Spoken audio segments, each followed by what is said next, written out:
In the sunlit bend of River Willow, a young otter named Olive loved to race the morning light. She zipped between reeds, tumbled over pebbles, and splashed water with her whiskery tail. Olive was fast, clever, and proud, so proud that she sometimes forgot to listen. One bright day, the River Willow Council met on the sandbar. There was Sable the heron, patient and tall; Dune the turtle, slow but wise; Mica the beaver, who shaped trees into bridges; and Lark the kingfisher, quick-eyed and kind. Olive bounded in, dripping a little trail. "What's the news?" she chirped. Sable stepped forward. "The river is braided with broken branches from last week's storm," he said. "Fish are trapped in shallow loops.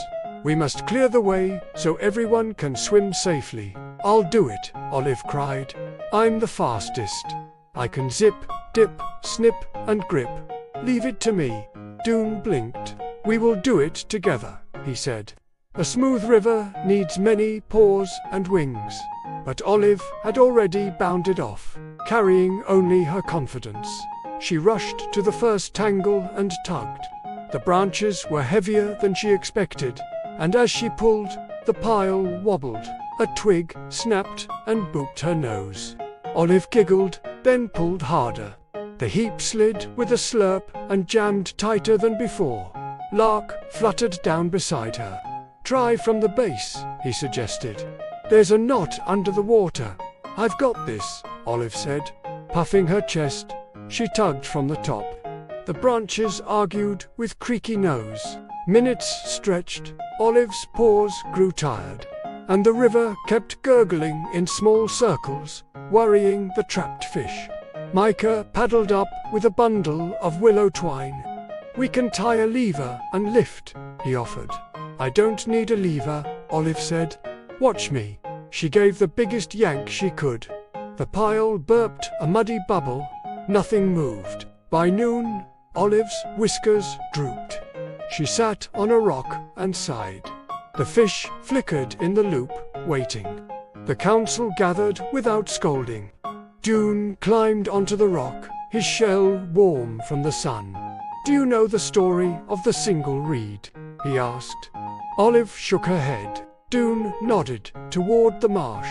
"A single reed sings softly, but a chorus of reeds makes the wind into music. Pride is a single reed. It can carry a tune, but it cannot make a river dance." Olive looked at the stubborn tangle. She saw, finally, not a challenge to defeat, but a problem to share. She slid back into the water. "Friends," she called, "teach me your ways." Mica's eyes brightened. "We'll weave a loop under the pile," he said. "Olive, your swift thread this twine deep beneath. Lark, spot the knots from above. Sable, lift what we loosen. Dune, brace the lever." They worked in a rhythm. Lark pointed, Sable lifted, Dune steadied. Mica taut knots, Olive threaded and pulled. Together they heaved. The branches rose, water rushed free, and the fish swirled back into the main river, darting like laughter. As the water smoothed, Olive felt something open inside her, the way the river had opened. "Thank you," she said, not just for the help, but for the lesson she had been too proud to hear before. They moved on to the next tangle, and the next. With every knot undone, Olive asked a question and listened for the answer. She learned how Mica measured tension by feel, how Sable balanced on slick stones, how Lark read the river's ripples, and how Dune waited for the moment when slow strength mattered most. By sunset, River Willow ran clear. The sandbar glowed peach. The council and Olive shared cattail tea and slices of river apple on a smooth log. "I made a mess of the morning," Olive admitted. "You made a better afternoon," Lark replied. Sable ruffled his feathers.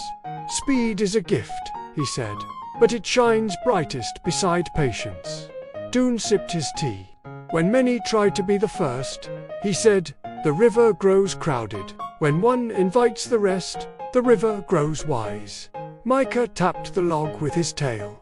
"Tomorrow we'll build a small bridge where the storm tore the bank," he added.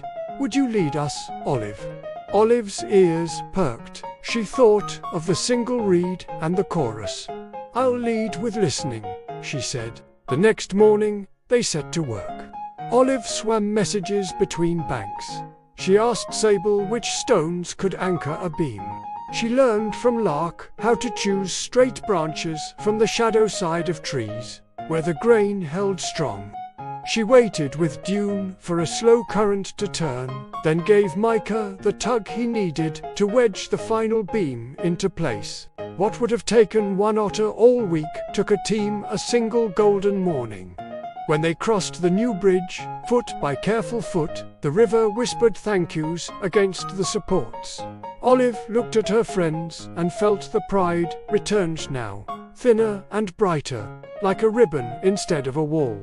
That evening, small fish leaped where the water sang.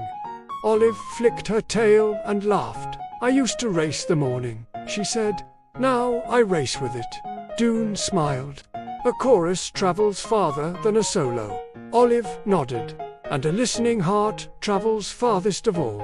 From that day on, whenever the River Willow sighed under storm or strain, Olive called the council not to show how fast she was, but to learn how far they could go together. And the river, grateful and gleaming, carried their lesson around every bend. Pride says, "I can do it alone." Wisdom whispers, "We can do it better together."